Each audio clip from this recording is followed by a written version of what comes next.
नमस्कार, स्वागत है आप सभी का श्री न्यूज में और मैं हूं आपके साथ यूबी चौधरी। आइए शुरू करते हैं खबरों का सिलसिला। तमिलनाडु के तिरुवल्लुर में मैसूर दरभंगा बागमती एक्सप्रेस हादसे का शिकार हो गई। इस हादसे में 19 लोग घायल हुए हैं और 3 लोगों की हालत गंभीर बनी हुई है, जिनका इलाज आईसीयू में चल रहा है। जानकारी के मुताबिक जिस वक्त ये ट्रेन हादसे का शिकार हुई उस वक्त इसकी स्पीड करीब 75 किलोमीटर प्रति घंटे थी। ये ट्रेन मेन लाइन से जाने के बजाय लूप लाइन में चली गई। लूप लाइन में जाने की वजह से मालगाड़ी और बागमती एक्सप्रेस की आपस में जोरदार टक्कर हो गई। जोरदार टक्कर होने के बाद घटनास्थल पर चीख पुकार मच गई, जिसमें 19 यात्री घायल हुए हैं। जैसे ही हादसे की खबर मिली, मौके पर राहत और बचाव का काम शुरू कर दिया गया है। इस हादसे में ट्रेन का चालक दल सुरक्षित है और एक डिब्बे में आग लग गई, जिसे दमकल की गाड़ियों ने बुझा दिया है। वहीं रेलवे ने बताया कि रेल मार्ग के प्रभावित हिस्सों में ट्रेनों की आवाजाही बंद कर दी गई है। रेलवे की कोशिश है कि जल्द से जल्द प्रभावित मार्ग पर रेल परिचालन को सामान्य किया जाए। वहीं इस मामले को गंभीरता से लेते हुए दिल्ली में रेल मंत्री अश्विनी वैष्णव खुद वार रूम पहुंच गए हैं और राहत और बचाव की निगरानी करने लगे। उधर तमिलनाडु के मुख्यमंत्री एम.के. स्टालिन ने भी घटना पर दुख जताया है। उन्होंने कहा कि सरकार तेजी से राहत और बचाव कार्य में जुटी हुई है। नवरात्रि खत्म होने के साथ ही पूरे देश में दशहरे का त्योहार मनाया जा रहा है। हर शहर के मैदान में रावण के पुतले खड़े कर दिए गए हैं। शाम के समय रावण दहन होगा। वहीं दिल्ली के द्वारका सेक्टर 10 में रावण का सबसे बड़ा पुतला बनाया गया है। पीएम मोदी ने सभी देशवासियों को दशहरे की शुभकामनाएं दी। पीएम मोदी ने लिखा, देशवासियों को विजयदशमी की असीम शुभकामनाएं। मां दुर्गा और प्रभु श्री राम के आशीर्वाद से आप सभी को जीवन के हर क्षेत्र में विजय हासिल हो। वहीं देश का सबसे बड़ा पुतला लगाने वाली द्वारका श्री रामलीला सोसाइटी के आयोजक राजेश गहलोत का कहना है, इस रावण के पुतले को बनाने में करीब 4 महीने लगे और इसमें खर्च करीब 30 लाख रुपए आया है। आपको बता दें कि द्वारका में सबसे ऊंचा और सबसे खूबसूरत रावण का पुतला देखने को मिलेगा। रायबरेली में शारदीय नवरात्रि के उपलक्ष्य में शिवगढ़ क्षेत्र के प्रसिद्ध मां सिद्धिदात्री शक्तिपीठ मंदिर परिसर में गत वर्षों की भांति 20वें विशाल जवाबी कीर्तन कार्यक्रम का भव्य आयोजन किया गया, जिसमें कानपुर के मशहूर कीर्तनकार सचदेवा शरारती और हमीरपुर की मशहूर कीर्तनकारा दुर्गेश नंदिनी ने अपने ज्ञानवर्धक सवाल जवाबों से कीर्तन प्रेमियों को भक्ति रस में तरबतर कर दिया। आपको बता दें कि कीर्तन प्रेमियों ने तालियों की गड़गड़ाहट से रात भर दोनों कीर्तन कलाकारों का जमकर उत्साह वर्धन किया। कीर्तन कार्यक्रम का शुभारंभ मुख्य अतिथि के रूप में उपस्थित भाजपा प्रदेश कार्य समिति के सदस्य सुरेश कुमार यज्ञसैनी, गीता फिलिंग स्टेशन के संस्थापक राधिका प्रसाद वैश्य, गीता फिलिंग स्टेशन के मालिक सुशील कुमार वैश्य द्वारा मां सिद्धिदात्री की पूजा अर्चना और मां सरस्वती की प्रतिमा पर माल्या अर्पण एवं दीप प्रज्वलन कर किया गया। रात भर चले विशाल जवाबी कीर्तन कार्यक्रम के समापन पर सुबह निर्णायक मंडल के पंडित रामविलास शुक्ला, जितेंद्र सिंह चौहान, शिक्षक हरिकेश सिंह, सतवक्स सिंह, दिनेश सिंह भदौरिया ने दोनों कीर्तन कलाकारों का बराबरी का दर्जा देकर उत्साह वर्धन किया। वहीं कार्यक्रम का सफल संचालन लल्लन सिंह द्वारा किया गया। इस मौके पर हजारों की संख्या में भक्त उपस्थित रहे। देश जहां आज रावण दहन कर खुशियां मनाएगा, वहीं कुछ लोग ऐसे भी हैं जो रावण के 100 साल पुराने मंदिर में विशेष आराधना करते हैं। ये पूजा केवल दशहरे के दिन ही होती है। आपको बता दें कि कानपुर के शिवाला में स्थित देश के इकलौते दशानन मंदिर में दशहरे के दिन सुबह से भक्त रावण की पूजा अर्चना करने के लिए आते हैं। आइए जानते हैं किस तरह से होती है रावण की पूजा अर्चना। आपको बता दें कि यहाँ मंदिर साल में एक बार विजयदशमी के दिन ही खुलता है और लोग सुबह सुबह यहाँ रावण की पूजा करते हैं।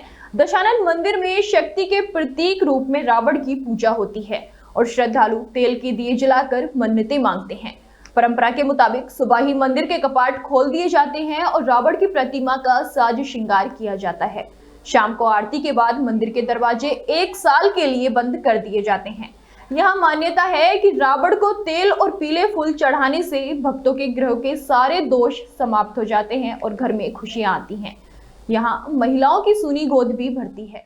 यूपी के जनपद श्रावस्ती में नवरात्रि त्योहार, मूर्ति विसर्जन और दशहरे की दृष्टिगत जनपद में कानून व्यवस्था, शांति और सुरक्षित वातावरण में त्योहार संपन्न करवाने के लिए जिला प्रशासन की तैयारियां पूरी हो चुकी हैं। आपको बता दें कि यहां डीएम अजय कुमार द्विवेदी और एसपी घनश्याम चौरसिया ने कस्बा भिनगा में भारी पुलिस फोर्स के साथ फ्लैग मार्च कर सुरक्षा व्यवस्थाओं का लोगों को एहसास दिलाया। इसके साथ ही फ्लैग मार्च के दौरान पूजा पंडालों में उपस्थित लोगों से मिलकर कुशलक्षेम भी जाना। साथ ही किसी भी आने जाने वाली परेशानी या अराजक तत्वों पर पैनी नजर रखने के लिए निर्देशित करते हुए बताया कि किसी भी प्रकार की परेशानी होने पर तुरंत जिला प्रशासन को सूचना दें, जिससे मौके पर पहुंचकर समस्या का निराकरण कराया जा सके। वहीं नवरात्रि के दृष्टिगत पूजा पंडालों में हो रहे जागरण और कथा के बाद मूर्ति विसर्जन करने के लिए विसर्जन घाट का भी स्थलीय निरीक्षण किया गया। साथ में मौजूद जिम्मेदारों को कर्तव्य निष्ठा के साथ जिम्मेदारी पूर्वक मूर्ति विसर्जन करवाने के लिए निर्देशित किया गया है। 30 अक्टूबर को काशी के सांसद और प्रधानमंत्री नरेंद्र मोदी के प्रस्तावित काशी आगमन को लेकर भाजपा ने अपनी तैयारियां जोर शोर से शुरू कर दी हैं। भाजपा काशी क्षेत्र के अध्यक्ष दिलीप पटेल ने बताया कि तय कार्यक्रम के मुताबिक दोपहर लगभग 12:30 बजे बाबतपुर हाईवे अड्डे पर प्रधानमंत्री मोदी का आगमन होगा। यहां भाजपा कार्यकर्ता और स्थानीय जनता द्वारा पीएम मोदी का स्वागत पुष्प वर्षा और ढोल नगाड़ों के साथ किया जाएगा, जिसके बाद पीएम मोदी सड़क मार्ग से नगर की ओर प्रस्थान करेंगे।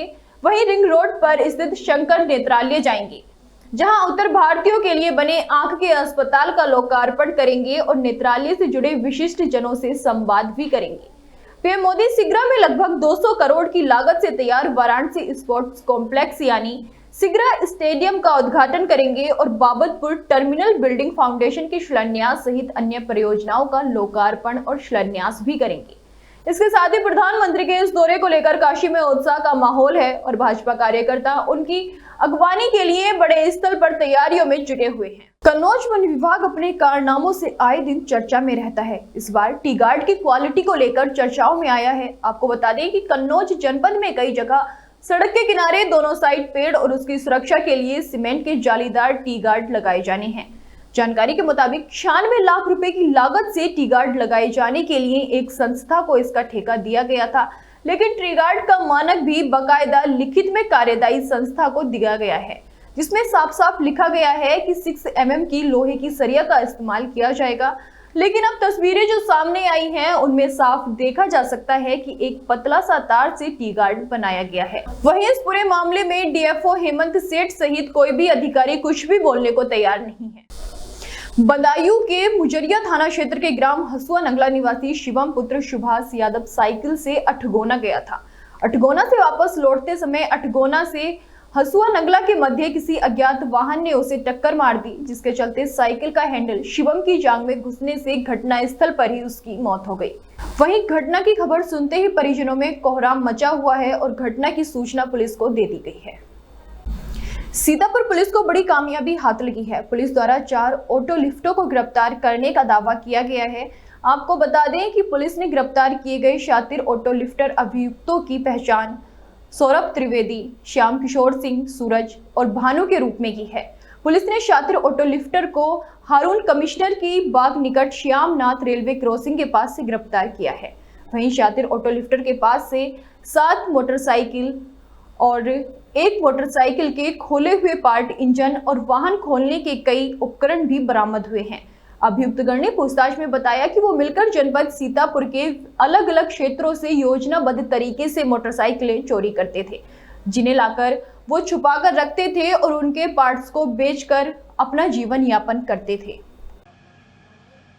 विगत कुछ दिनों में कोतवाली नगर सीतापुर क्षेत्र में वाहन चोरियों की वारदातों को काफ़ी गंभीरता से लेते हुए पुलिस अधीक्षक महोदय द्वारा इनके अनावरण हेतु विशिष्ट पुलिस टीमों का गठन किया गया था। इस पुलिस टीम के द्वारा सटीक मुखबिरी के आधार पर कल बीती रात 4 वाहन चोरों की गिरफ्तारी की गई है, जिनके निशानदेही पे 7 मोटरसाइकिल, 1 मोटरसाइकिल के खुले हुए पार्ट्स और वाहन चोरी में प्रयुक्त किए जाने वाले उपकरणों की बरामदगी की गई है। ये सभी वाहन चोर जनपद सीतापुर के रहने वाले हैं, जिसमें 2 कोतवाली देहात क्षेत्र के, 1 संदना और 1 कमलापुर क्षेत्र का रहने वाला है। इनके द्वारा और भी कई चोरियों के बारे में जानकारी दी गई है, जिसके बारे में तफ्तीश की जा रही है। इस बरामद 7 वाहनों में 5 वाहन जनपद में पूर्व में चोरी हुई थे, जिनकी FIR दर्ज थी, जिनकी बरामदगी की गई है।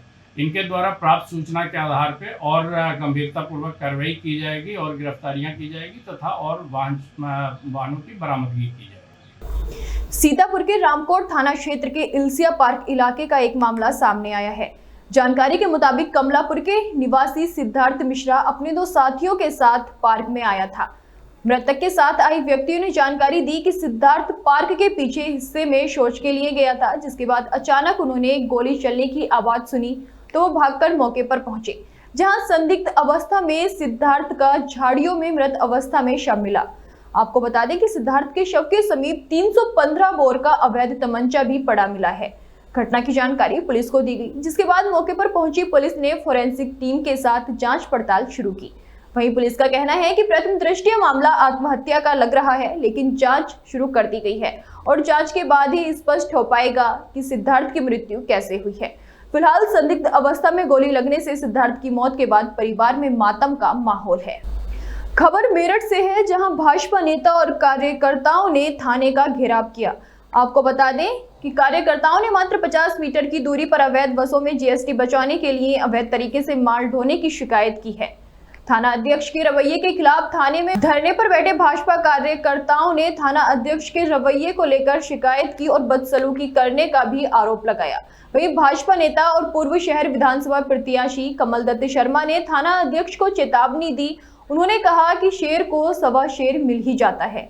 और एक बात सुन लो, इंस्पेक्टर साहब 80,330 वोट मिले हैं। ऐसा है कि यहाँ कुछ इस तरह का मामला था कि बसें खड़ी हैं, अवैध बसें हैं, और वो बसों में सवारी के बजाय मालगाड़ी जैसी वो बसें बना रखी हैं, उसमें अवैध तरीके से यहाँ से माल जा रहा है। अब ये क्या माल है, क्या जीएसटी की चोरी है, उस संबंध में इंस्पेक्टर साहब से कहा था, तो इंस्पेक्टर साहब का रुख अच्छा नहीं था फ़ोन पे, जिसके कारण सब कार्यकर्ताओं को यहाँ आना पड़ा। अब हमें पुलिस की तरफ से ये पूरी तरह से ये कह दिया गया कि उनके खिलाफ कार्रवाई होगी और कार्रवाई होने के बाद में उन लोगों को उनके खिलाफ एफआईआर होगी और अब किसी तरह का कोई भी इस तरह का इनलीगल काम यहाँ पर नहीं चलेगा, ये हमें बताया है। और हमने आला अधिकारियों से बात करी है, कल को हम कप्तान साहब को भी अवगत करा देंगे और हमें ये कह दिया गया कि अब इसमें आगे ऐसी कोई घटना नहीं होगी। खबर बहराइच से है। यहाँ नवरात्रि की नवमी पर दुर्गा पंडाल में 18 निर्धन कन्याओं का सामूहिक विवाह कराया गया। आपको बता दें कि यहाँ 16 वर्षों से सामूहिक विवाह का आयोजन होता चला रहा है। हर साल दुर्गा पूजन में पंडाल में निर्धन कन्याओं का विवाह संपन्न होता है। वहीं विवाहित जोड़ों को दहेज के रूप में दैनिक जरूरी सामानों को सप्रेम भेंट किया जाता है। मां समय दुर्गा पूजा समिति का मैं अध्यक्ष हूँ और मेरे यहाँ आज 18 कन्याओं का, निर्धन कन्याओं का सामूहिक विवाह समारोह कराया गया है। इस कन्याओं को घरेलू वस्तुएं भी दी जाती है। ये कार्य अनवरत 16 वर्षों से हम करते चले आ रहे हैं।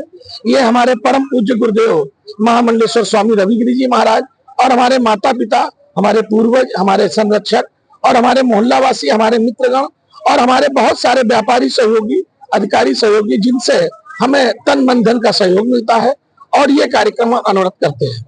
हमारी मंशा है कि जैसे बहराइच में 1500 साढ़े 1500 मूर्ति रखी जाती है, हर पंडाल में एक कन्या का शादी की जाए और उनको नवमी के दिन विदा किया जाए। अष्टमी को मां का हवन होता है और नवमी को विदाई। हम इस मंशा के कारण ये कार्यक्रम कर रहे थे। अगले साल हमारी पूरी कोशिश रहेगी कि कम से कम 5 पंडालों में 2-2 शादी ही हो। उनका आयोजन चाहे मां समय दुर्गा पूजा समिति की व्यवस्था करे, लेकिन 5 पंडालों में हम लक्ष्य बना के चल रहे हैं और ये आग निरंतर फैलेगी। 1 से 5 होगा, 5 से 50 होगा और 50 से 1500 होगा। हमारी मंशा है कि माँ की पूजा का, आराधना का एक लक्ष्य हो। उस लक्ष्य के साथ हम ये काम करना चाहते हैं। हमारे सभी भाइयों का इसमें पूरा संरक्षण है। लखनऊ में जयप्रकाश नारायण की जयंती पर उनको श्रद्धांजलि देने के दौरान जबरदस्त सियासी ड्रामा देखने को मिला। प्रशासन ने सपा मुखिया अखिलेश यादव को उनके आवास पर ही रोक दिया, जिसे सपा कार्यकर्ता भड़क गए और प्रशासन और सरकार के खिलाफ जमकर नारेबाजी की। आइए देखते हैं ये रिपोर्ट। लखनऊ में जयप्रकाश नारायण की प्रतिमा पर माल्यार्पण को लेकर प्रशासन और सपा कार्यकर्ताओं के बीच काफी जद्दोजहद देखने को मिली। JPANIC के म्यूजियम में जाकर उनकी जयंती मनाना चाहते थे, लेकिन प्रशासन ने उन्हें ऐसा करने से रोकने के लिए बैरिकेडिंग्स लगा दिए। प्रशासन के इस रवैये से सपा नेता और कार्यकर्ताओं में भारी नाराजगी देखने को मिली। इसके बाद सपा मुखिया ने लखनऊ में अपने आवास के बाहर ही जयप्रकाश नारायण की प्रतिमा पर माल्यार्पण कर उनकी जयंती को मनाया। हालांकि इसके साथ ही प्रदेश सरकार पर तंज भी कसा। उनका कहना था कि ये बेहद दुर्भाग्यपूर्ण है और 2027 के चुनाव में जनता भाजपा को करारा सबक सिखाएगी और भाजपा को यूपी से अलविदा कहेगी। फिलहाल मेरे साथ इतना ही। ऐसी तमाम बड़ी खबरों को जानने के लिए देखते रहिए श्री न्यूज़।